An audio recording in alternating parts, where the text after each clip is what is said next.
Okay, in this lesson, we're going to talk about key signatures, which are really useful and make our written music much more efficient and clean.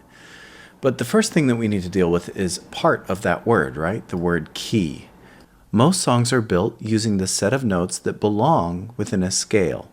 So a song in the key of C major, what that's telling you is that most of the elements of that song, like the melody and the chords, are using the C major scale as its basis, right? We're using the set of notes that is contained in the C major scale, and we're combining them to make chords, and we're moving around in that scale to make our melody, and all that together, we use the word key. So what we mean when we say a song is in a key is that there's going to be one primary scale that serves as the source for most of the pitches that you hear in the song. So this Starlight Symphony in the key of C major means that I've used the C major scale to build the chords in that song and the melody in that song. And we may get some other scales here and there, but for the most part, this is our center. And it also usually means that the letter that's being listed, so the name of the scale, is also sort of like home base in the song. It's the most stable note. It's usually the first and last note you hear. So key is this kind of all-encompassing term that basically means we're centering this piece of music around the set of notes that are in, say, a C major scale.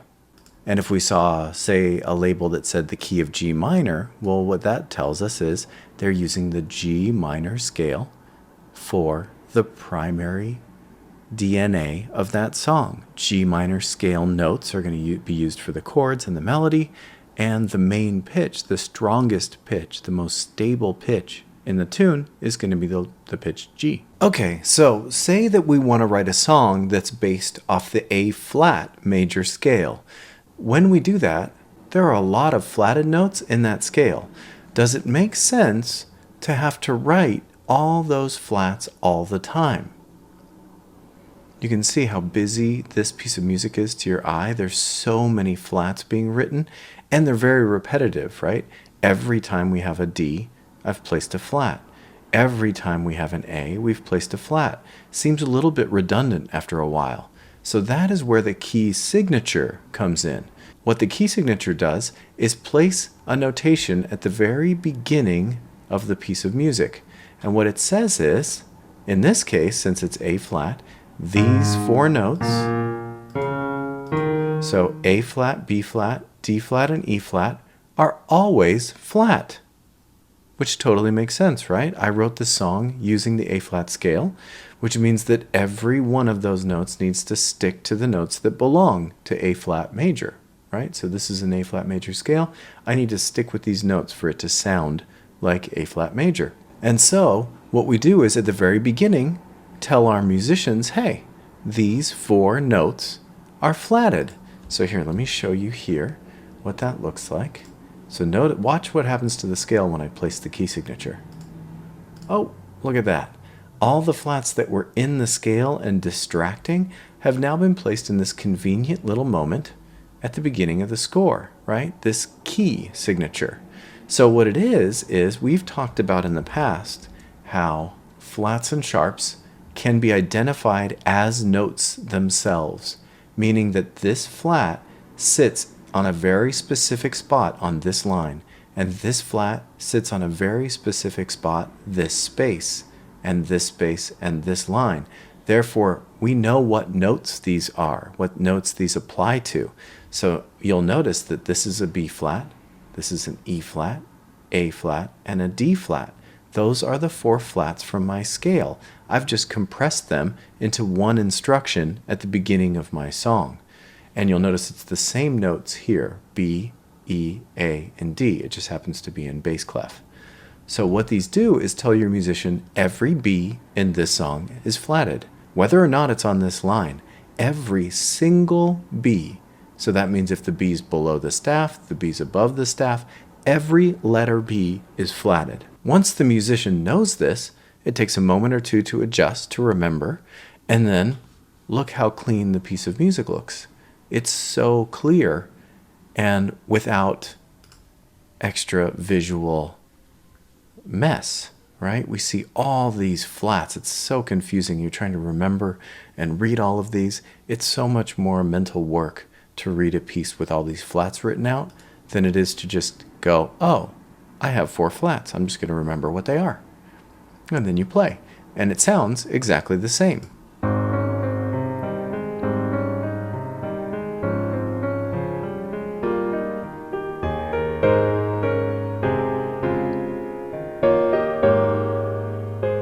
And then if you hear it with the flats in there, it'll sound the same. No difference. It's identical. What this does is make our music much more consistent looking, much cleaner, and more efficient. Saves ink, all kinds of good stuff. So how do we draw these? How do we place these things? Well, we have about 15 keys that we use, or 15 scales for major, right? We have C and G and D and A. And the ones with flats like F and B flat and E flat and A flat, we end up with about 15 total scales that get used a lot. So what we do is, for each of these, we have a specific way of writing in whether the scale has sharps or whether the scale has flats. And the pattern will always look like this, always in the same order. So for instance, the sharps will always be in treble clef, starting on the top line, going down to the space for C, G, D, A, E, B, and exact same shape. So you'll notice little diagonal line here, 3 in a row, 2 in a row here. That shape looks exactly the same in bass clef, only the sharp starts because F is here. So for treble clef, the F is on the top line, bass clef, it's on the second line, and then we do the exact same pattern of those sharps. And the maximum number of sharps we're going to get in an E major scale is 7, because there's only 7 notes. Flats do almost the exact same thing, starting on B in treble clef in the middle line, starting on B in bass clef on the second line from the bottom. And then these, even more consistent than the sharps are, just alternate going up and down, right? So B up to E, down to A, up to D, down to G, C, F, right? So each of those comes in a specific order. And the cool thing is if a scale has 2 sharps, it will always be these 2 on the left. If it has 3, it will be the first 3 on the left. If it has 5 flats, it will be 1, 2, 3, 4, 5, exactly these flats. So the way that we write them allows us to be really consistent with which flats and sharps certain scales contain. So you'll never have a random order of these. Say that I have some scale, maybe an E flat scale. It has 3 flats in it. It's not going to be this flat and this flat and this flat. It's always going to be the first 3, right? So after a while, you'll start memorizing, oh, this scale, it's got 2 sharps. Well, it must just be the first 2 of my order here, my pattern that I draw onto the lines. So we end up wanting to memorize the order that the sharps are placed and the order that the flats are placed. So the sharps are F, C, G, D, A, E, B, and nicely, the flats are just that backwards. So the real trick for getting the order of sharps and the order of flats memorized is to memorize one and then write the other by writing the same one backwards, right? So I can memorize the sharps and then write them backwards and get the flats, or I can memorize the flats and then write them backwards to get the sharps. So again, no matter what scale we write, you will always get the same shape appearing. You will just get different numbers, right? So say that I have a 6 flat, I will get 6 flats starting here from left to right. These exact 6. Bass clef, it will be here. Right? If I have 5 sharps, it will always be these first 5 in this pattern. It's never going to be randomly this one, this one, this one. They will always come from left to right in the same order. So if you only have 1 sharp, you know it's just the first one, which happens to be F. If your scale has 1 flat, it will just have the first one. It will always be the letter B. So, a couple ways to memorize these. Again, it's only really necessary to memorize one of these, so pick the one you like better. So order of sharps, Father Charlie goes down and ends battle. And then if you want Flats, the easy one is bead, the word bead, and then greatest common factor. So whichever one sticks for you, it doesn't really matter. Okay, so let's put this into practice. So say that we want to use a key signature instead of writing all those sharps all day long. So let's write a D major scale. So here's D.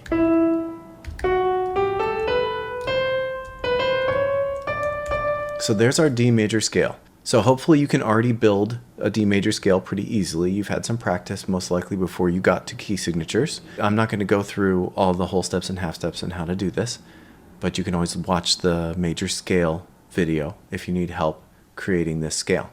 I have a D major scale here. It has two sharped notes, an F and a C. Now if you notice, we can just count them, two sharps. If you want to make the key signature for this, you literally just look at your sharp pattern and use the first two. Guess what two letters they're going to be? That one's F sharp, right? This one's C sharp.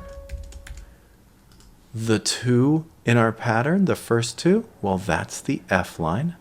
That's the C line. It's super, super consistent and it will never fail you. So whatever sharps or flats are in your major scale, you can count them up, and then your key signature will reflect that just by working in one of these patterns from left to right. So say that we have a D flat scale. I'll do bass clef since I did treble last time. So let's go down here. So D flat, E flat, F, G, E flat, E flat, C, D flat, and I think G flat as well. Let's hear it. Cool. So how many flats do we have here? We have 1, 2, 3, 4, 5, and that's just D flat again. That's a repeat. So that's nothing new. So let's just count these first 5, right? It doesn't make sense to count a repeated flat. So we have a D flat and an E flat. Let's write them in. And B flat, and then a repeated, so I don't have to worry about that. How many of these are actually flatted? 5.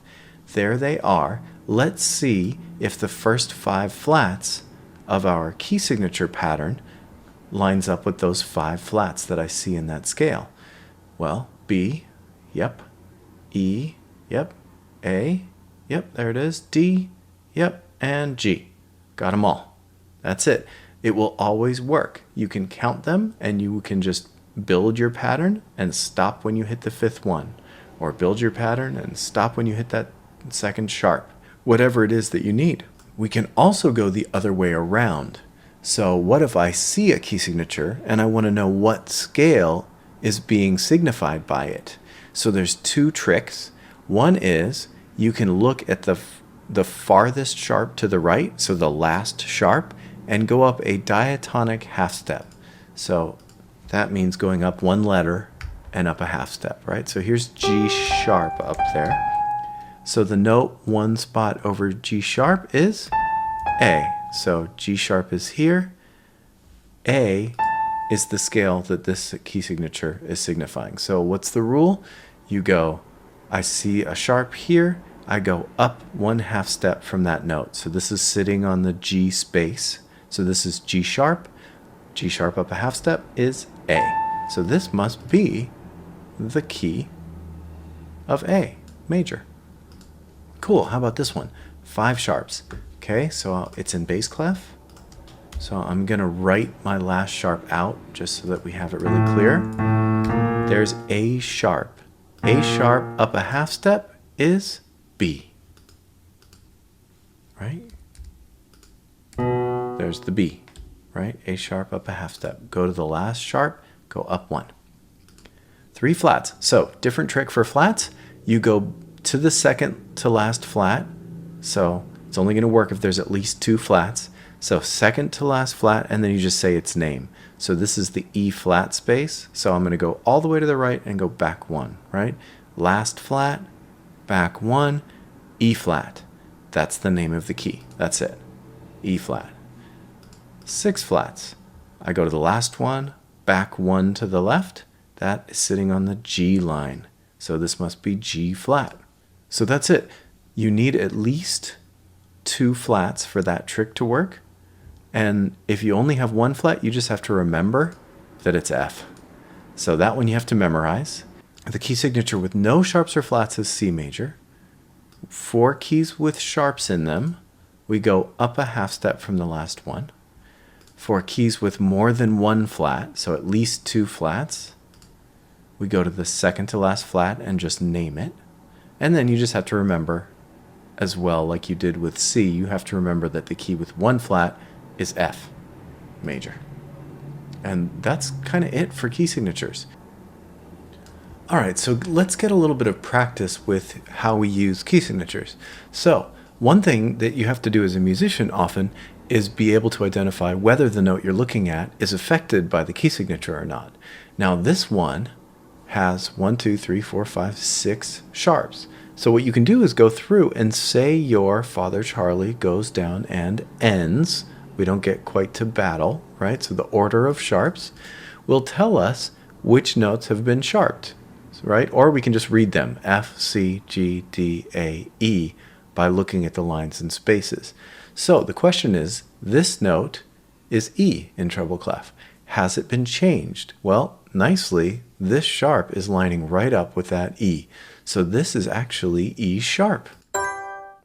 Here's another one. So we've got 1, 2, 3, 4, 5, 6, 7 flats. That's all flats. So every note in there is flat. If it's all the flats, you know whatever note you're looking at is flat. So this is an A that's been flatted. All right, 2 flats. So I can go through my order of flats, and I know that it's the first 2. B and E have been flatted. B, E. Is this one of those? No, this is a G. So I'm good. I just click the G. Regular old G. 6 sharps. So F, C, G, D, A, E. I think I said G in there, right? So F, C, G. Oh, there's the G right there. Even if this G, though, was on the bottom line, it would still be sharped. Remember, every G in this entire song has been sharped by this key signature, not just the one on this space. One way you might do it is go the other way around, right? This is F, and then say these and see if F shows up. Now this is all 7, so no matter what, it's going to be sharp, right? 4 flats. Figure out the note. That's D way up there. And then I'm going to go through these and see, has D been changed? B, E, A, D. Oh, D has been changed. D is D flat in this key signature. 6 flats, and it's an E. Well, this one's really obvious because that flat is sitting right on that E space. So it must be E flat. Lots of sharps here. So is that sharped? Yes, it is. There's an E right there. 5 flats with an A. B, E, A. Oh, A. A flat. 1 flat. That's an A. This is just regular A. The 1 flat is just B, right? First flat is always B. A. Regular A. Natural A. Cool. Okay, let's do another way of practicing this. So that's one way to do things. Next, identifying. So for identifying, we're going to do exactly what we did here, right? Use one of our tricks. One is if there's nothing, it's C. If it's sharps, we go up a half step from the last sharp. If it's flats, we just name the second to last. And then if it's 1 flat, it's F. So let's see what we got. 4 flats, that means I'm going to go second to last flat, 1 back. That's A flat there. So I guess I need an A flat. I'm done. Submitted. Well, 1, 2, 3, 4, 5, 6, 7. That's all of them. Must be C flat, but here we go. Because C has none, so if they're all, it must be either C flat, or if it was all sharped, it would be C sharp. Right? That's how the logic works. If there's none, then C sharp, it would make sense that it would be all, and C flat would also be all. All right, so let's do our second to last trick, though. Here's the last. Back 1, that's a C space, so this must be the key of C flat. Okay, all right, last one. Let's construct some key signatures. So E flat major. So to do it this way, it's the backwards way. So you might find that you want to learn about the circle of fifths before you do that because it will really speed things up. But if we're going to do the slow way right now, which is okay, it's good practice, you're going to want to figure out an E flat major scale, and then you're going to want to figure out how many flats are in there and count them. Right? So I'm going to grab this. I'm going to write my E flat major scale. Maybe when you're doing these, you might have all 15 scales written out for yourself. So C is none, but then you'd have a G scale, a D, an A, an E, B, F sharp, C sharp. And those are all the ones that have sharps. And then the ones that have flats are F, B flat, E flat, A flat, D flat, G flat, and C flat. Cool. So if you get all of those written out like this, then you can just count them. And we're going to have a chart that we use called the circle of fifths pretty soon. So you might go forward and look at that before you do the constructing of key signatures. But for now, we can just write out all of these longhand. It won't take that long. And then as you have them, you just count, right? So I know I need E flat. I find my E flat scale in all the scales that you've written down. And then you count 1, 2, 3. Remember, if the first and last are the same, they don't get counted, right? We don't count repeats, just new letters that are flatted. So 1, 2, 3, and that's a repeat. So we're going to ignore it. So 3 flats. So then what do? I can use my pattern and just put them in the right places. So this is treble clef, so first 3 in the pattern. So 1 should be on this line, 1 should be on the space, and the next one should be on this space, B, E, and A. And then I'm done. G flat. So it turns out, I'm going to go back to my other thing. I'll construct a quick G flat scale, and you might label these when you make them for yourself. Okay, so the only thing that's not flatted in G flat is actually F. So there's 6. 1, 2, 3, 4, 5, 6. So G flat major needs 6. Then I can look at my pattern and do the first 6 spots that I see. And this is bass clef, so 1, 2, 3, 4, 5, 6, exactly copying what I see. So flat there, up to the space, down to the space, up to the line. So B, E, A, D, G, C gives me 6. And I submit. C sharp, that's all the sharps. So I just need to copy every sharp all the way across this bass clef pattern. So hopefully this makes sense, and you'll have a good way of making those scales, or you have a way that you've saved them. Going with S for sharp. F, C, G, D, A, E, B. Right, so there's my pattern right there that I just made, and I hit submit. So hopefully all that is making sense. And again, if it's hard for you to get the actual scales to construct them, check out the circle of fifths. All right, good luck. See you in the next one.